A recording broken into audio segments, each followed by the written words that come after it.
আসসালামু আলাইকুম ওয়া রাহমাতুল্লাহি ওয়া বারাকাতুহু। আজকের ভিডিওতে আমাদের আলোচনার বিষয়বস্তু হচ্ছে কিয়ামতের যেসব আলামত পৃথিবীতে বিদ্যমান। পৃথিবীর বয়স যত বাড়ছে আমরা ততই কিয়ামতের নিকটবর্তী হচ্ছি। আল্লাহ তাআলা ইরশাদ করেন, তারা শুধু এই অপেক্ষাই করছে যে কিয়ামত হঠাৎ তাদের কাছে এসে পড়ুক। বস্তুত কিয়ামতের লক্ষণসমূহ তো এসেই পড়েছে। সুতরাং কিয়ামত এসে পড়লে তারা উপদেশ গ্রহণ করবে কেমন করে? সূরা মুহাম্মদ আয়াত 18। আরবি কিয়াম শব্দ থেকে কিয়ামত। কিয়ামত অর্থ উঠে দাঁড়ানো।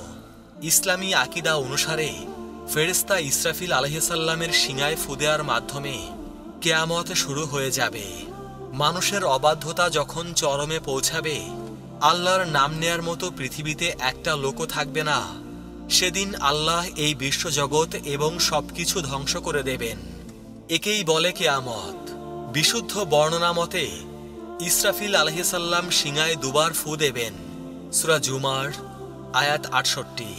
প্রথম ফুৎকারে আকাশ ফেটে যাবে, তারকাসমূহ খসে পড়বে, পাহাড় পর্বত ছিন্ন বিচ্ছিন্ন হয়ে তুলার মতো উড়তে থাকবে, সকল মানুষ ও জীবজন্তু মরে যাবে, আকাশ ও সমগ্র পৃথিবী ধ্বংস হয়ে যাবে। দ্বিতীয় ফুৎকার দেওয়ার সাথে সাথে পৃথিবী সৃষ্টির পর থেকে যত জীবের সৃষ্টি হয়েছিল তারা সকলেই জীবিত হয়ে উঠে দাঁড়াবে। আলামত অর্থ নিদর্শন। কিয়ামতের আলামত বলতে কিয়ামত সংগঠিত হওয়ার আগে কিছু নিদর্শন প্রকাশ পাবে, তাকে কিয়ামতের আলামত বলা হয়। কিয়ামতের আলামত দুই রকম। এক, ছোট আলামত। দুই, বড় আলামত।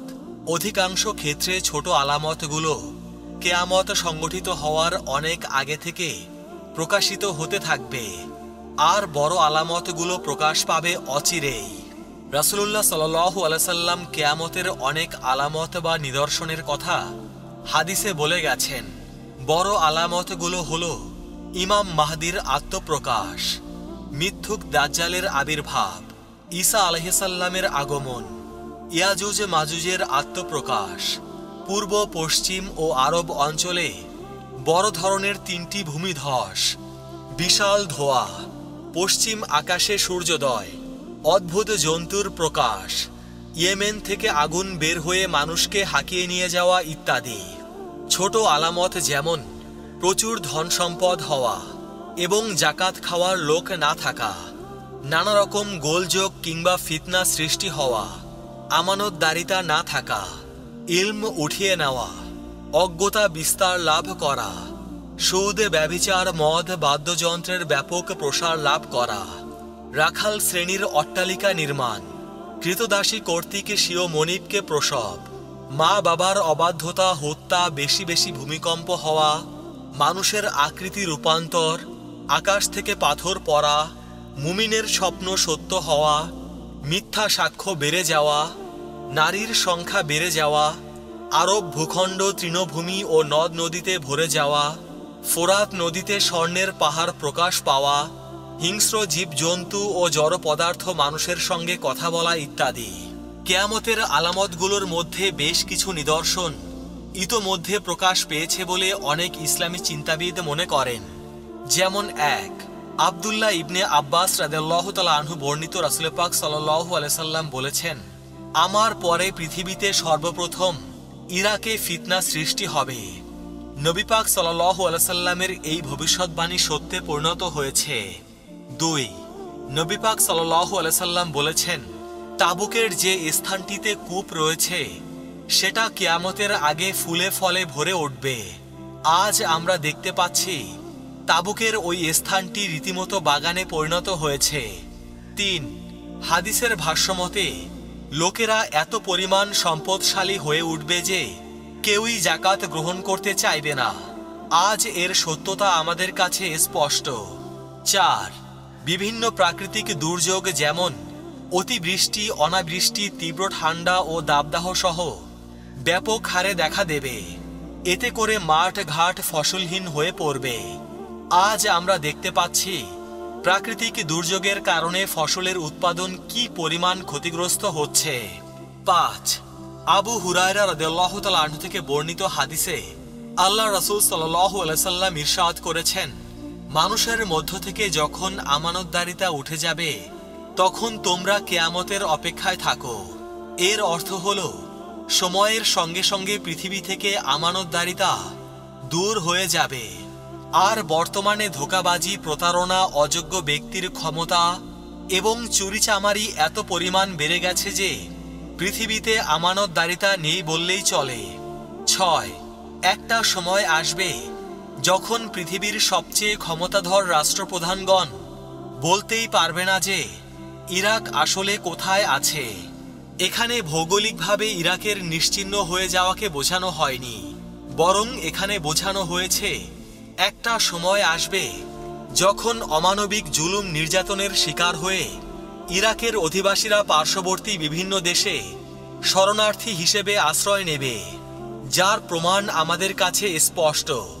আমরা ইতোমধ্যে দেখেছি ইরাকের অধিবাসীরা ভূমধ্য সাগর পাড়ি দিয়ে অন্যান্য দেশে রিফিউজি হিসেবে বসবাস করছে, ফলে ইরাক কার্যত জনশূন্য হয়ে পড়বে। অথচ বিশ্ব মোড়লরা ইরাকের ওপর করা এই আক্রমণ ও জুলুম নির্যাতনের ব্যাপারে একেবারেই চুপ থাকবে। কেমন যেন তারা জানেই না ইরাক নামে আদৌ কোনো ভূখণ্ড ছিল কিংবা আছে। 7, চতুর্দিক থেকে ইসলামের ওপর এত পরিমাণ হামলা আসবে যেভাবে নেকড়ের দল শিকারের ওপর ঝাঁপিয়ে পড়ে। 8, লোকেরা ব্যাপকভাবে ব্যভিচারে লিপ্ত হবে, তবে তারা স্বীকার করবে এটা একটা গর্হিত কাজ। 9, লোকেরা কাজ কর্মে হালাল হারামের তোয়াক্কা করবে না, সুদের চর্চা সমাজে অধিক পরিমাণে ব্যাপৃত হবে। 10, লোকেরা ষাঁড়ের লেজের মতো এক ধরনের চাবুক বা লাঠি ব্যবহার করবে এবং তা দ্বারা একে অপরকে প্রহার করবে। এই আলামতগুলো ছাড়াও ইসলামিক স্কলারদের মতে কিয়ামতের আরও অনেক আলামত, যেমন আকস্মিক মৃত্যু, মাদক, গান বাজনার বৃদ্ধি, মুসলমানদের পরস্পরের মধ্যে লড়াই, ধর্মীয় জ্ঞান ধীরে ধীরে উঠে যাওয়া, সময়ের বরকত উঠে যাওয়া, অন্যায় হত্যাকাণ্ড বেড়ে যাওয়া সহ বিভিন্ন আলামত ইতোমধ্যে প্রকাশ পেয়েছে। কিয়ামত কবে হবে তা একমাত্র আল্লাহ তাআলাই ভালো জানেন। হাদিসে এসেছে, হযরত জিবরাইল আলাইহিস সালাম একদা ছদ্মবেশে মহানবী সাল্লাল্লাহু আলাইহি সাল্লামের কাছে হাজির হয়ে আরজ করেন, কিয়ামত কখন অনুষ্ঠিত হবে? মহানবী সাল্লাল্লাহু আলাইহি সাল্লাম বলেন, জিজ্ঞাসিত ব্যক্তি থেকে জিজ্ঞাসাকারী অধিক জ্ঞাত নয়।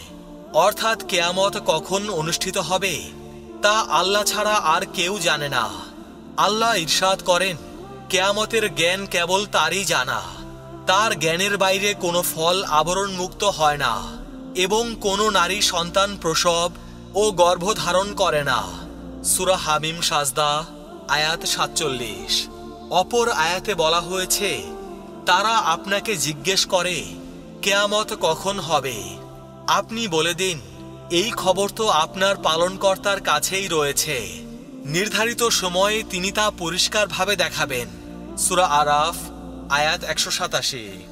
মহানবী সাল্লাল্লাহু আলাইহি সাল্লাম বলেন, গুপ্ত জ্ঞানের বিষয় 5টি। 1, কিয়ামত, এটা আল্লাহ ছাড়া আর কেউ জানেন না। 2, আগামী দিন কি ঘটবে আল্লাহ ছাড়া কেউ জানে না। 3, কখন বৃষ্টি হবে তা আল্লাহ ছাড়া কেউ জানে না। 4, কার কোথায় মৃত্যু হবে আল্লাহ ছাড়া কেউ জানে না। 5, কখন কিয়ামত হবে আল্লাহ ছাড়া কেউ জানেন না। সহিহ বুখারী। কিয়ামত যেহেতু অত্যাসন্ন, তাই প্রত্যেকেরই উচিত সর্বদা সৎকর্ম সম্পাদন করার মাধ্যমে কিয়ামতের প্রস্তুতি গ্রহণ করা। আল্লাহ তাআলা আমাদের তৌফিক দান করুন। সবাই কমেন্টে লিখব আমিন। প্রিয় মুসলমান ভাই ও বোনেরা, আজকের ভিডিও এ পর্যন্তই। সবাই ভালো থাকবেন। আল্লাহ রাব্বুল আলামিন আমাদের সবাইকে হিদায়াত দান করুন। আমিন।